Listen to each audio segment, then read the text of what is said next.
Okay, hi everyone. Welcome to the Hoboken Library's STEM Careers panel discussion series. This is actually the third panel discussion in our series so far. My name is Bernadette. I'm a librarian here in the Information and Digital Services Department. So thank you so much for being with us here today. And yes, we have three panelists here who work in the field of biomedical engineering, and all three of them are from Stevens Institute of Technology right here in Hoboken. And today we'll be sharing about why they decided to pursue a STEM career, how they entered the field, what their professional experiences has been, and any advice that they have for students who would like to enter a STEM field. So to briefly introduce our panelists tonight, we have Professor Ravi with us, who specializes in the rehabilitation of movement function for persons with severe neurological and physical traumas.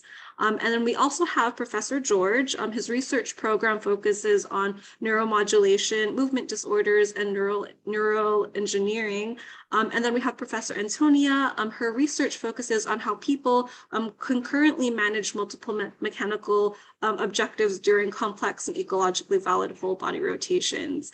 I won't pretend that I know what all of that means. I'll let them explain that to you.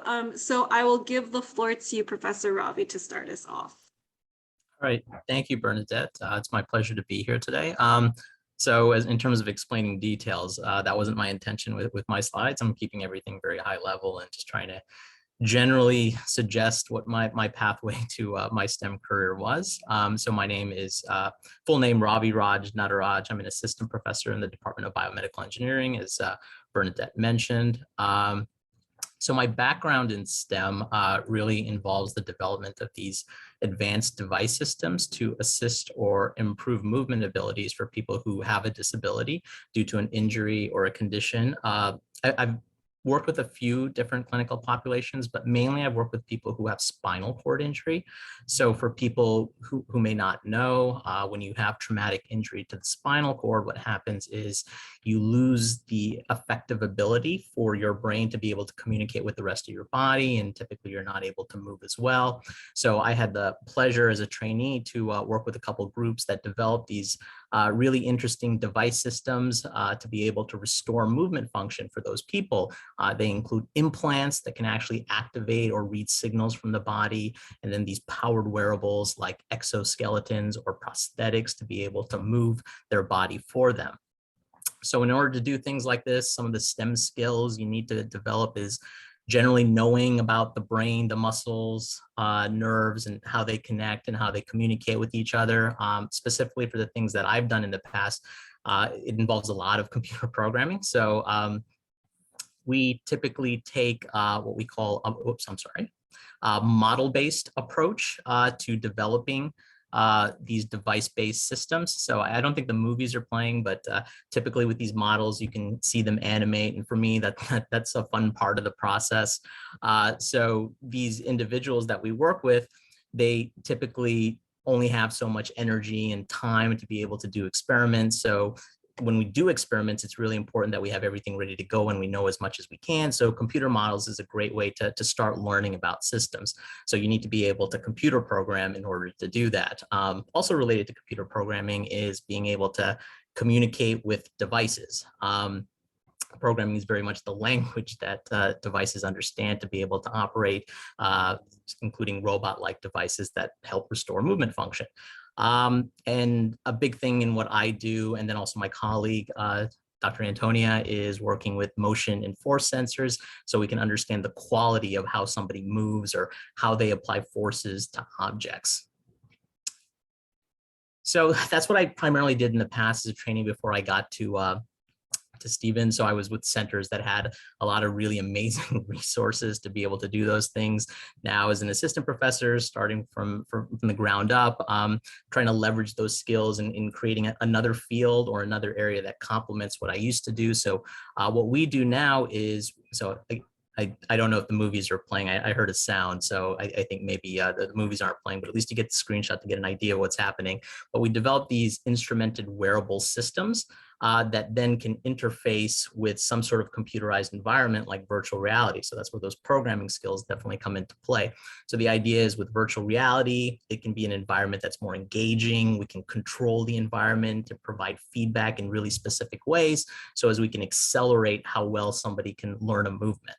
That's the goal. So, physical therapy can be really hard, can be really time and effort intensive. So if you can come up with ways in which to make it more fun or to make it more efficient, that's always very worthwhile. So that's pretty much all the technical speak I had. As far as my path into STEM, specifically my area is biomedical engineering. It essentially combines medicine and engineering. I come from a family where there was definitely some push towards wanting to become a doctor. But I realized for me that wasn't really where I wanted to be. I didn't necessarily want to just really focus on understanding physiology and doing diagnoses, even though it's really important work. I knew for me, I really liked making things, whether they were, programs or devices. So really, I needed to do something that was related to engineering. So biomedical engineering was the way in which to combine medicine and engineering. And within that, there's a lot of different options for things that you can do. And my area within BME is called biomechanics or locomotion biomechanics. That's where we're trying to understand how people move, how they do activities of daily living. And really the entry point for me was just my interest in sports. I was very much a sports fanatic growing up.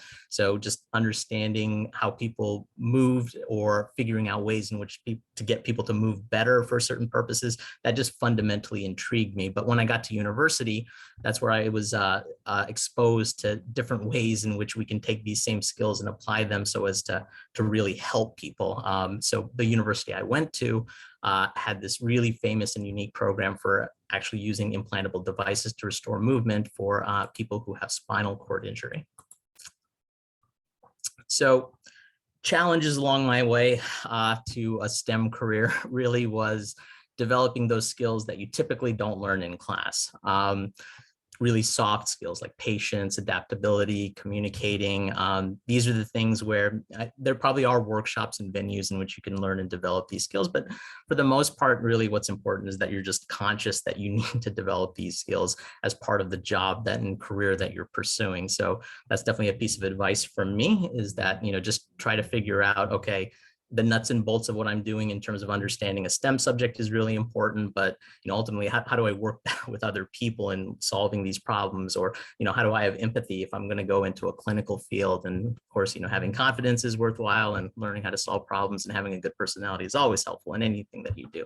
So just be mindful of these other aspects of yourself to develop, and always persevere. It's very important to identify like within STEM what it is that you really like to do, because if there's something that really connects you to your job or your pursuit, then it just makes it that much easier to persevere. So what is it I like best about my particular STEM field? It's really computers and people. So I think I've emphasized very much why I like programming and the things that you can do with it. Just sort of the power you have to create your own environment and create models to learn more about systems, to operate devices. But also, I was a bit of a gamer growing up. I don't play video games now, don't have the time and the bandwidth for that. But growing up, I loved video games. I was very visually driven. I still am probably in that way. So basically, being able to program allows you that venue. And the games that we create for rehabilitation aren't necessarily that fun. It's not like Call of Duty or NBA 2K or whatever games are really popular these days, but it's still the same idea where you're trying to engage the person to do something. But now the purpose for this isn't necessarily just to have fun. It's to relearn skills for activities of daily living. I also really like people. I like to be able to interact with people. So within biomedical engineering, there's opportunities to do all sorts of other kinds of work. And I knew for me, even though it's very valuable and there's a lot of good information to be had from doing this kind of work, I knew I wasn't going to work with animals. That just didn't fit with who I am and what I like to do. Also, when running experiments, I had colleagues who used to work in wet labs and develop these tissue cultures where they had to wait like 2-3 weeks for results to develop. I really admired their patience and vigilance to do that. I'm not a patient person by nature, so that was a difficult thing for me to potentially see myself doing. So that's another reason why I like programming, where you can control everything, you change values, and immediately you see a result. So, for all these reasons, I think I picked a STEM field that ultimately fit my personality, and I think that's really important. I think this is my last slide. So big piece of advice is figure out what you like. This process isn't necessarily fun. It takes a lot of work to figure out what it is that you like. Really a lot of legwork. So whenever possible, if you see opportunities where you can learn a little bit more about something, either by reading about it or being hands-on and doing something, I definitely support or encourage you to do that and to try to do it repeatedly, because you really want to get to a point where for each individual possible option for you in terms of STEM career, you want to know the difference between I think I like something versus I know I like something. And it's usually only through repeated exposures do you really get to that point. So that's pretty much all I had. So I will await questions at the end of the panel. Thank you. Amazing. Thank you so much, Professor Ravi. Very insightful and really great advice. So yeah, we'll take questions at the end. So we'll now give the floor to you, Professor George. Go ahead. Great.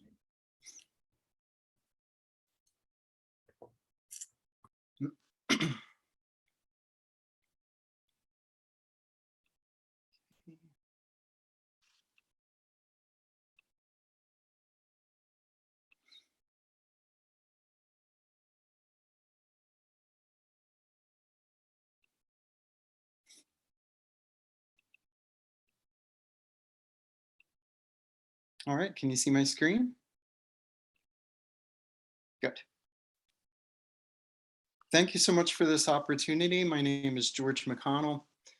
I'm an assistant professor in BME. Know Ravi and Antonia very well and happy to serve on this panel with you this evening. So I generally want to talk a little bit about my background and tell you about biomedical engineering and how I got into this field, and specifically what prompted me to narrow down my interest into neural engineering. And I'll end by telling you, actually showing you a prime example of what is neural engineering. I joined Stevens in 2015. One of the, if I can skip ahead to one of the aspects that I enjoy most about being a professor, it's working with bright young students like those that are in my lab. And this has really been a source of motivation for me, is seeing their energy and motivation to learn and continue to advance the field. I'm actually a New Jersey native, so coming back to Stevens has been homecoming for me in a sense. I started out at Drexel University in biomedical engineering.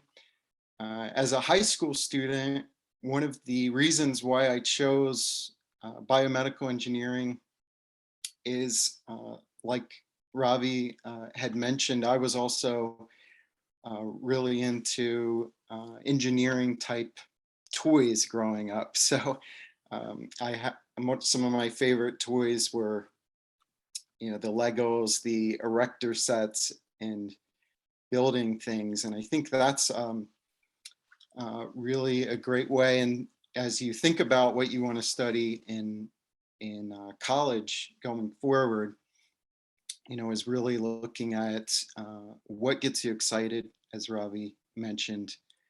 And you may not figure out, right off the bat, as I did, neural engineering is what I wanted to do with the rest of my life. But those kind of indicators in your life at this stage can really guide you and get you started on down the path to figuring out what you want to do with your career. So it was at Drexel that I became exposed to biomedical engineering, and you'll hear me give some examples of what we mean by biomedical engineering and the different aspects of that. But that experience at Drexel really allowed me to get my my hands wet, so to speak. And I began working in several different labs there during the summer, several summers, 2 summers at Drexel. And that really gave me a further feel for what aspect of biomedical engineering I wanted to do, and really decided on this field of neuroengineering, and went on to study as a graduate student, earn my PhD at Georgia Tech. And as a professor, what you need is additional training. So I went on to do a postdoc, what's called a postdoctoral training experience as well at Duke University. And this is just, again, further refining what it is that you're interested in and going to do. So you've heard me mention neuroengineering before. Biomedical engineering is a vast field. So it's composed of many different elements, as you can see in this slide, and incorporating technology with the human body. So I personally started out building erector sets, but as I come to gradually realize as a biomedical engineering student, is that the human body, however, requires much more humility, much more inquiry in terms of what is going wrong in the body with different diseases, such as Parkinson's disease, cardiovascular disease,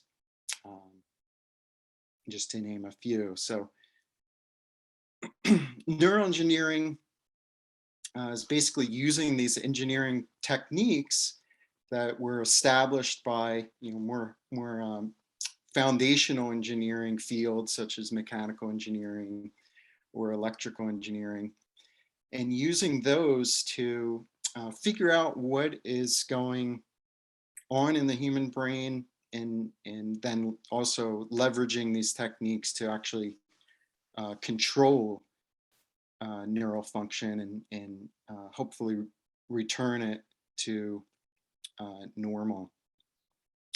And one of the most exciting aspects about being a biomedical engineer and being a neuroengineer is really seeing how these designs can impact human lives and improve the quality of life. So one primary example, and I'll show you in this video, is what's called the cochlear implant. And this is a device that is used to restore hearing to the deaf. So I'll show you the video now.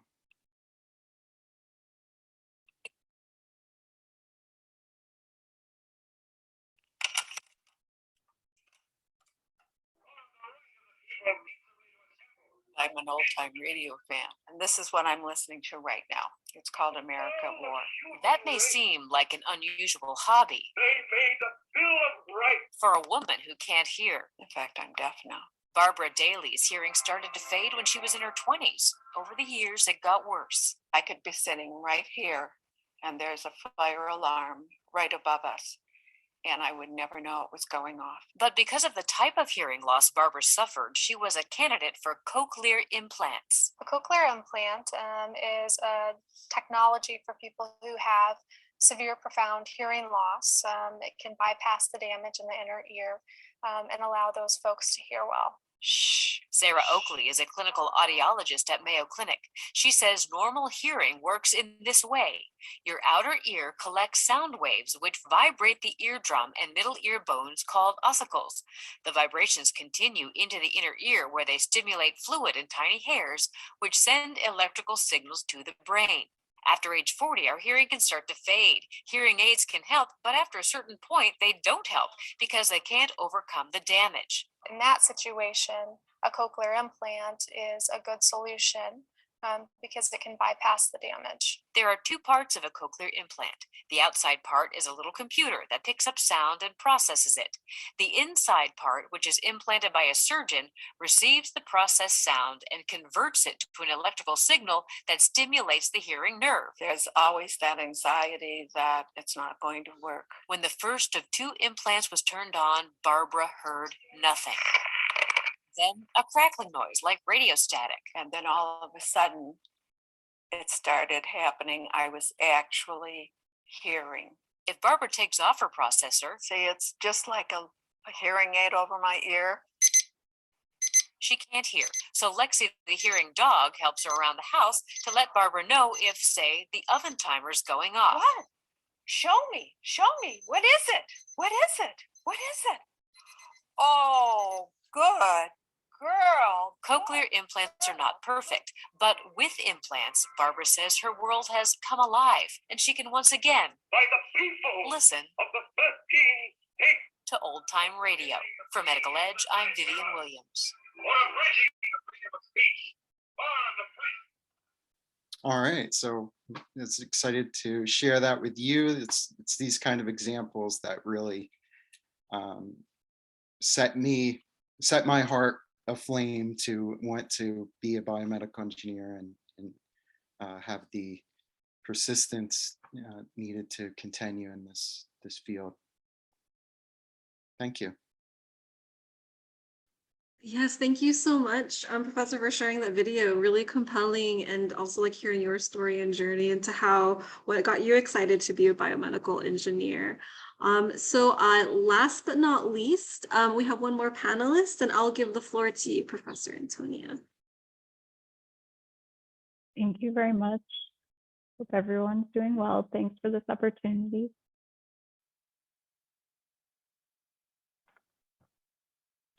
So I'm Antonia Zaferiou. I'm also an assistant professor in the Department of Biomedical Engineering. I've been at Stevens for almost 4 years now, and I'm really happy to call George and Ravi colleagues. So my academic background, this particular slide starts at college, but I'm happy to also provide some experience and background from when I was younger as well. I started off studying mechanical engineering at the Cooper Union, which is in Manhattan. And I just happened to find out about the field called biomechanics, which Professor Ravi already mentioned. And I'll give a bit of background from before being an undergrad.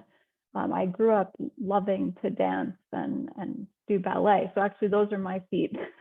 I didn't have really the feet to become a professional dancer here, but I found out about this field of biomechanics, which really merged my interest in dance and understanding human movement with my interest in understanding how things work and like taking things apart as a kid to rebuild them, similar to how George shared that he was playing with Legos. So from this mechanical engineering background, I found out about biomechanics, the study of biological systems and how structure and function relate to one another in biological systems. So that's a pretty broad field. From there, I found a lab at University of Southern California on the other side of the States, where they were really interested in sports biomechanics and including dance biomechanics. So my dissertation or PhD focused on how dancers perform different body rotations known as the pirouette or PK turn, and how they manage to translate, so move through space as well as rotate at the same time. From there, I went to University of Michigan, where I was a postdoctoral fellow, which is something that George mentioned and Ravi. And so that was 1 year at Michigan where I studied how to use wearable sensors to detect human motion, particularly turns. So now we're seeing a pattern emerge here where I was growing fascination for how people turn. Then I did something completely different where I worked as an instructor and then assistant professor in the Department of Orthopedic Surgery, where I focused on upper extremity or shoulder biomechanics for overhead athletes, as well as people before and after different shoulder replacement surgeries. And now I'm at Stevens as an assistant professor. And our lab focuses on two things. One of the things I already mentioned, turns, how people balance while they rotate and move through space. So mechanically, it's quite fascinating.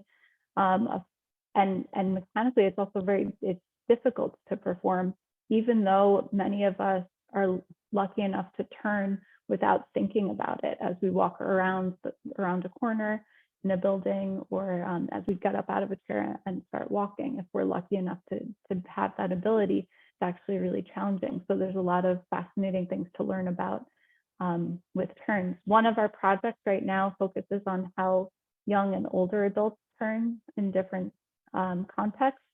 And a newer aspect of our research is developing sound-based biofeedback to leverage the enjoyment people find and engagement people find with music. So much like how Professor Ravi described interest in video games and really engaging people through video games, we're hoping to engage people through different soundscapes using a practice called SONIFIED biofeedback. I'll go back one slide later. So SONIFIED biofeedback conveys biological data using sound. So we can put wearable sensors on people, or different sensors that monitor their movement. And when we measure the movement through time, that variable might change. It might get larger or smaller.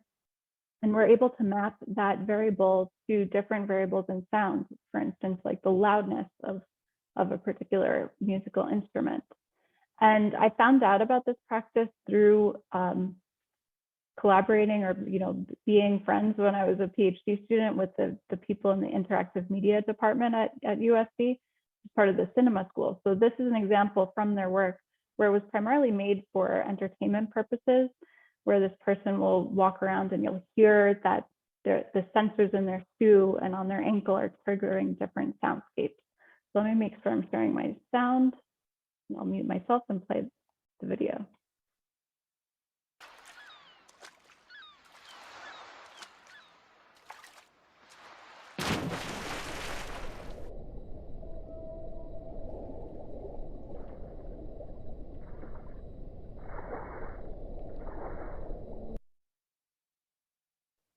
So even though this was made for entertainment purposes, we're trying to use it for teaching purposes. Can we teach people different movements or movement patterns through different musical or sound cues? So I'll go back a slide. Okay, there we go. This is an example of our lab at Stevens, where we have motion capture cameras that Ravi mentioned.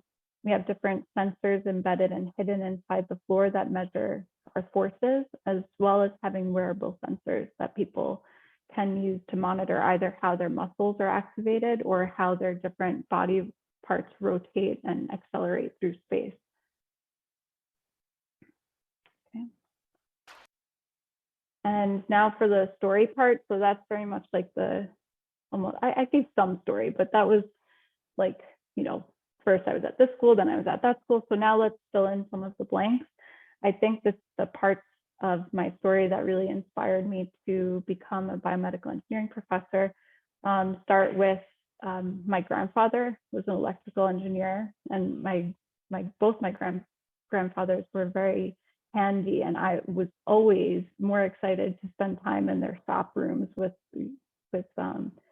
all of their tools than I was with my grandmother's trying to teach me how to sew.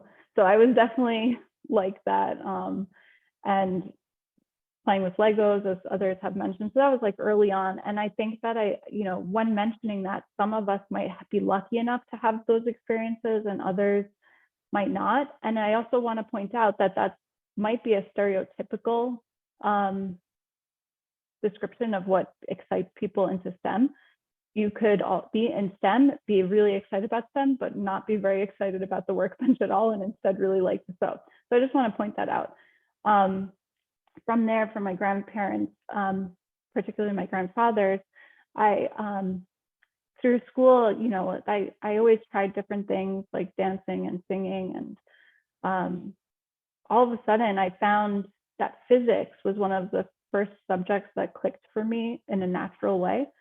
Now I can attribute that to growing up dancing and really understanding dynamics firsthand. And dynamics mean like how things are moving through space and time. And I feel that having that first person experience as a dancer really helps me relate to the concepts of mechanics. From there, when I had the chance to take an AP course in high school, my AP physics teacher was a woman who was an engineer prior to being a physics teacher. And I think that that also sparks the idea of pursuing engineering. So that's part of it. And then the rest, as others have mentioned, you have to follow and pursue what you like, find out what you like, find out what you don't like, but you have to try things out in order to find that out. And for some of us, certain career possibilities are more obvious or more present in our lives than others, depending on your family or where you're from or your upbringing. You might think that there's only certain things that you can or want to do. So it's really important to explore what's out there. Challenges along the way. So I have this picture here. This is my foot on a really high and scary bridge. And I think it was Ireland. And I have to explain how I got there too. My challenges, early on, I was actually really struggling, in elementary school, middle school, I would really struggle with math. And then it turns out that as I was in college, there's different types of math that clicked for me instead of a lot of the numeric types of math. So I struggled with math, I struggled with reading, but that all led me to become a very hard worker that perseveres, which is another theme for today, is making sure that you keep at something if you like it. And now the challenges I have sometimes are feeling like I deserve accomplishments. So I have something called imposter syndrome sometimes, and I can recognize when it's happening, but that's definitely a challenge that occurs. And I don't think that's specific to being a professor, but as someone in STEM, there are going to be times when you feel pretty intimidated about something. And so that's the other aspect, is to always go for the opportunities. The best way not to get something is not to apply or not to try. So that's parts of my job. I mentioned there's another reason for this picture. Little known fact is for professors and scientists, sometimes conferences are in really cool places. And I got to see a lot of different places around the world, including my background, by the way, from going to a conference. So that was a totally unexpected thing, but most of the time going there for your job, going to conferences is a nice aspect. Otherwise, inspiring curiosity in students and building their skills is really a driving factor for me, as well as the moment that we see things as scientists that no one else knows about yet. That little moment of glimpses into something that no one knows is very exciting. Professional experiences so far so good at Stevens. I have, as you see, I have really amazing peers and colleagues. I have great mentors and support networks there. And really the students are very driven and excited to learn. So this is all great at Stevens. I also did some internships when I was an undergrad and had a high school job, and I definitely gravitated more towards academia, where I can explore different things. And I guess I caught the research and teaching bugs, where those two aspects of my job are really exciting.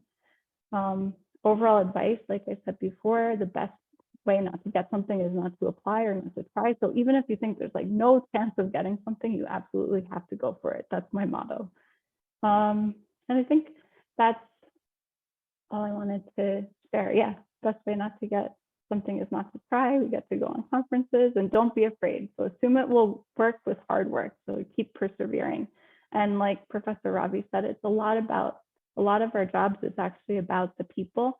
So sometimes STEM gets a stereotype that we're all just kind of nerds that don't communicate. And sometimes that's, there's some aspects of fun in that stereotype, but we do have to do our research and our teaching, collaborating with people, and really, my advice related to that is to gravitate towards people who are supportive, and make sure you care for yourself. If you're in a situation where you don't feel supported, make sure you find a way out, or you find the support you need. Thanks, everyone. Amazing. Thank you so much, Professor Antonia. Yeah, it's really fascinating, that topic of like how you can't do science alone. That had come up in a lot of our previous panels as well, that you need a community around you in order to be a scientist, to be an engineer, to be in the STEM field. You don't do it just by yourself. So yes, now we're in the question and answer portion. We do have 2 questions from the audience today. So the first one is for our high school audience, just how can high school students find opportunities and get more exposure if they're interested in a career in biomedical engineering? Any advice in general for high school students? I'm sure my colleagues have the same experience where high school students are very much approaching us for opportunities. And the challenge becomes trying to figure out how to incorporate them accordingly. So I will say, at least compared to when I was in that same position, the internet did exist, but I don't think as much information on the internet did. So certainly I think there's a lot of legwork that can be done by these students if they're just interested in understanding and learning. And then the next step becomes how to get hands-on experiences, and getting a chance to work in labs is certainly great. I would say a lot of the students have connected to me through programs in their high school. So I know not all high schools necessarily have the infrastructure to be able to connect the students to universities accordingly, but that seems to be one of the most common ways in which I've been finding high school students to give them opportunities in my lab. Otherwise, I have had just sort of out of the blue requests, and depending on what I can do with them, I try to accommodate. So I think it is just a matter of persevering and just kind of just seeing what's out there. And if one door doesn't open, just keep knocking on another one.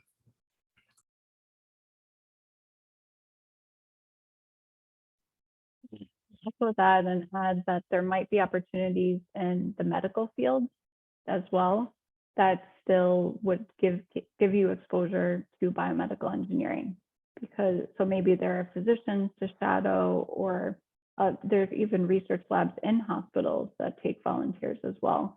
So in addition to reaching out to different professors or people in academics that might have a research position, there could be positions in industry or in the medical field. And then, so like industry as well, there could be just places or times that you could visit certain companies. I don't know how many like internship opportunities there are for high schoolers at different companies, but you just have to keep reaching out and trying to leverage the resources, maybe like the library, maybe the Hoboken Library can help.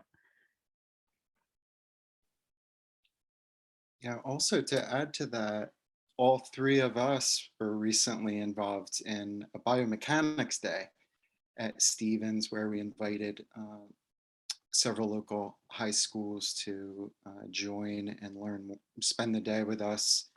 And we had some booths set up to share some aspect of our research. So that's a one way. Another thing I can think of is it may not look like a few months of the summer in a lab.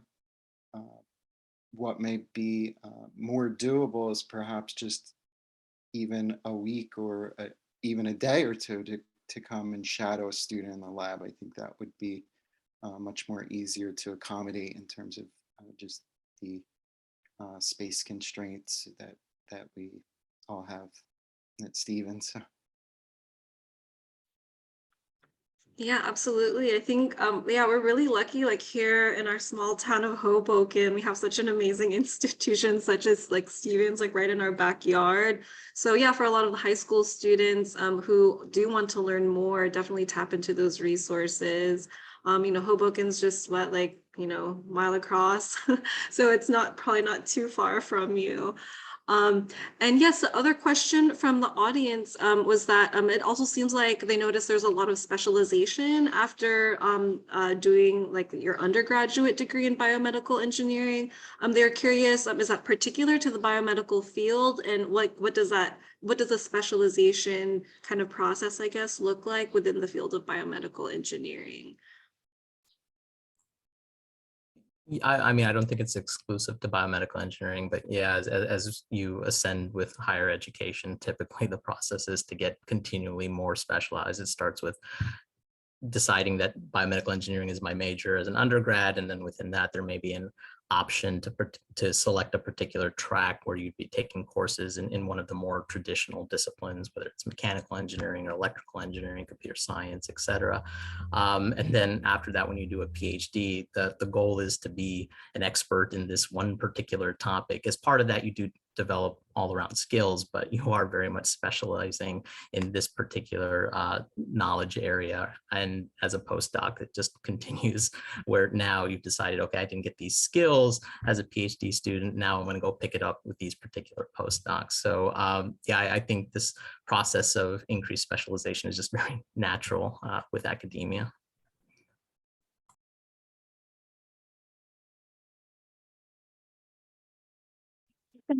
The same thing actually is that the PhD path is really a path that like narrows you to be an expert in something very particular. So if you know that you want to go that route and have a PhD, or if you want to become a professor, which by the way doesn't require having a PhD, so just be aware that there are pathways where it could be a professor of like practice, or you might not need one. But if you do want to be a professor often in the STEM fields, you need a PhD, and that just means that we have this more specialized pathway. But I don't think it has to be the case for all biomedical engineering.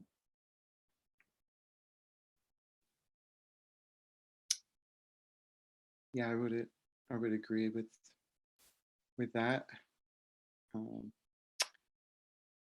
I do think, looking back on my own experience, biomedical engineering has changed over the years. And, when I think back to an undergrad, I was in the second class of biomedical engineering undergrad students. And at that time, there was a push to go on to get a more advanced degree. But I think that has changed over the years, and as biomedical engineering has become more recognized as its own field, there are more job opportunities out there to begin working in industry right away with a BS.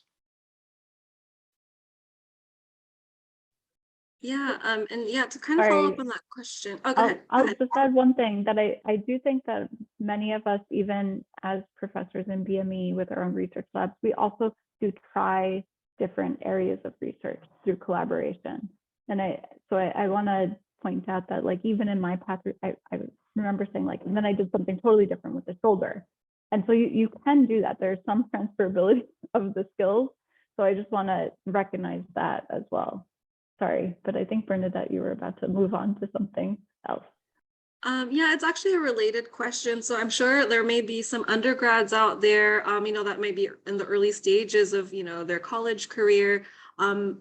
Maybe they're not sure what it looks like on the other side of the fence once you finish your biomedical engineering degree. So I know all of you obviously are involved in research and academia. But how is academia different than perhaps working in industry? What does that even really mean? If you want to explain a little bit more, or being, say, like a biomedical engineer in a different context. I know for you, Antonia, you talked about biomedical engineers who work within hospitals, for example.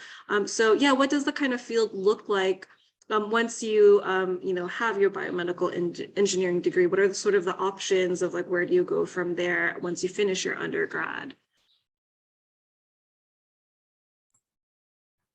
I can speak to that. So I definitely come from a program where a lot of the graduates ended up going into industry. It actually became a little bit of a challenge to want to continue down the academic path because the groups that we worked with were so specialized that it was very difficult to come up with something comparable to what they were doing as far as all this infrastructure to put in these device implants into individuals. And also the training that I received involved having to understand how device development occurred on multiple levels, including collaboration, administration, and regulation. So that naturally puts you in a place where you could readily work for a company that did similar things, even if it was with a different set of devices.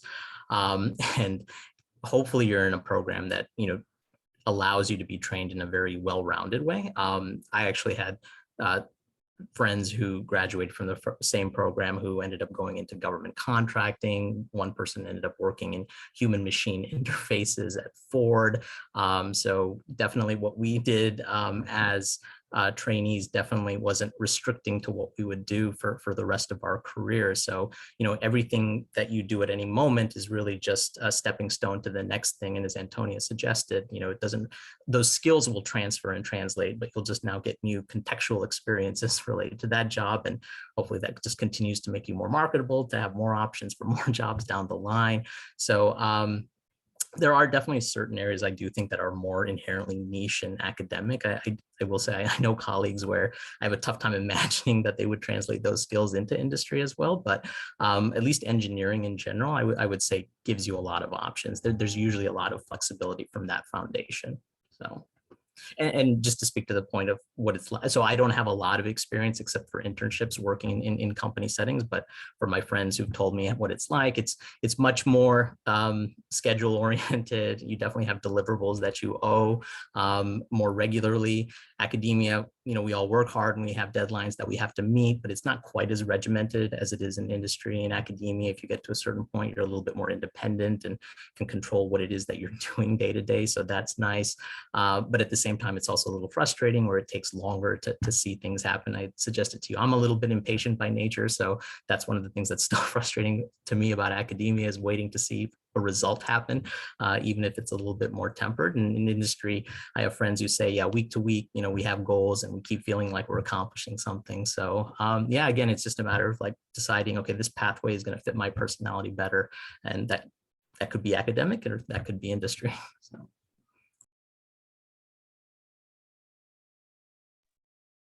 I think that that's spot on. I'll add that some professors make their own companies and do so at the same time as being, and so they're in academics and in industry at the same time, or sometimes they leave for a bit and come back. So there's a lot of flexibility like that. And it just depends, I think, on what you want to accomplish and the types of impacts you want as well. So there could be differences too, where like industry is really on the front lines of having something used, but also industry involves the R&D part that is at the beginning of like a product as well. So I think personally for me that academics was the best balance of the love for teaching and for research. So that was a factor in deciding between the two. But who knows in the future what might come from that research that might be product related, and then I feel I have the flexibility to learn a little bit of both. Yeah, really great points.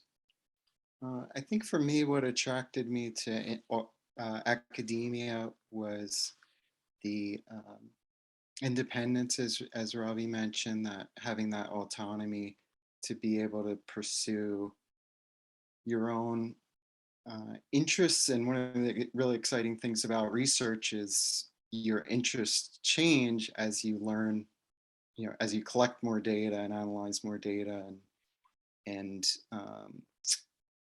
you know, ask questions that you weren't able to ask before because you see things in a new light.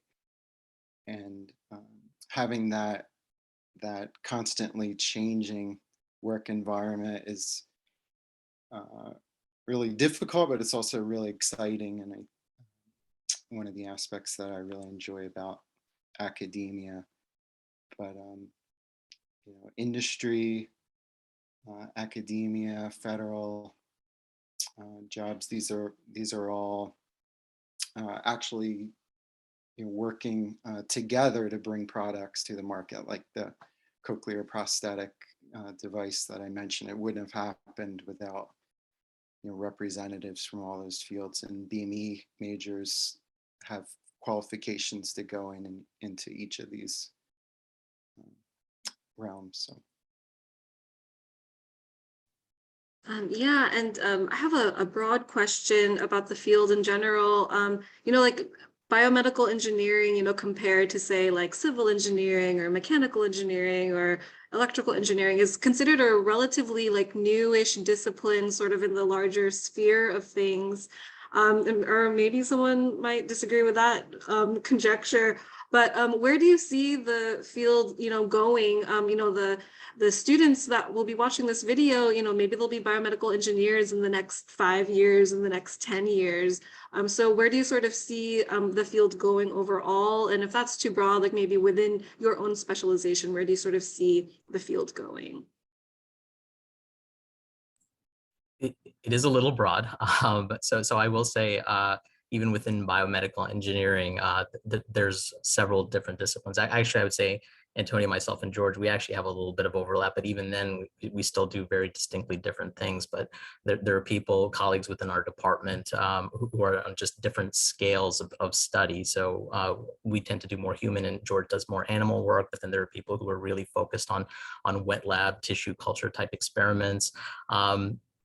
So each one of these fields certainly, I think, has a different trajectory and different things driving it for advancement. Maybe Antonia and George feel differently about this, but I definitely see one aspect that may be broadly applicable to all of our fields is the inclusion of machine learning methods. Obviously, there's increases in computational power that's allowing us to do so many things so much faster that we couldn't do before, especially handling big data sets, to be able to get insights into answers for all sorts of different problems specific to our fields. But otherwise, as I had suggested, when you're majoring in biomedical engineering, within that, you still need to decide, what are your interests? Or are you more electrical engineering oriented, mechanical, computer science, et cetera? As you do go further along, you do hopefully get an opportunity to do a little bit of everything, but at some point you do have to decide, okay, like even within biomedical engineering, what am I still a little bit more oriented to? And I'm sure there are very specific drivers for that particular field. So I'll just leave it at that. Sorry, I know that was a little bit of a rambling answer, but that's a tough question to answer in general.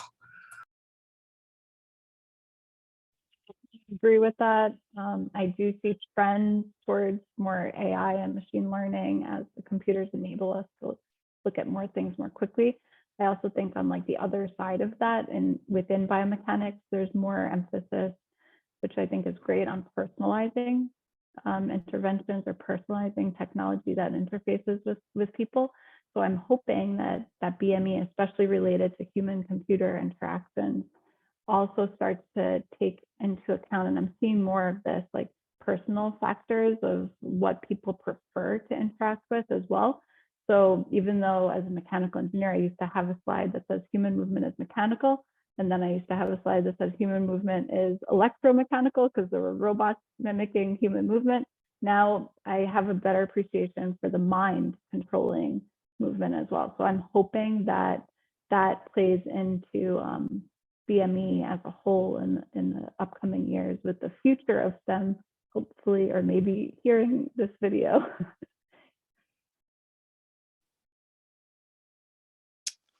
Yeah, and just to piggyback on what Antonia mentioned about the mind, there's been millions of dollars now pumped into something called the President's Brain Initiative, and I'm very excited about the things that I'm reading, research that I'm reading coming out of this. Research being funded by Department of Defense, NIH, NSF.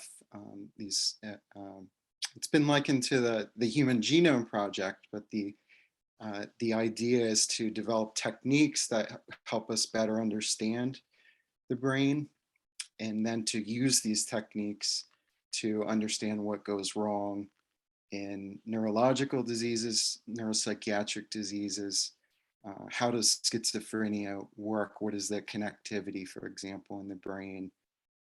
And be able to understand these connections at the entire brain level. So it's a very ambitious project, but I'm hopeful as Antonia mentioned, that we're going to see some breakthroughs here soon that could result in cures.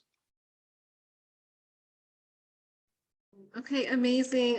Let's say thank you to all of our panelists here today. It was great having all of you. It's really amazing to see how your work and your research has impacted people's lives in the world that we live in. To our library patrons, if you'd like to join our upcoming sessions, our fourth and final STEM careers panel discussion will be next month on July 21, which is a Thursday at 5 p.m. also on Zoom.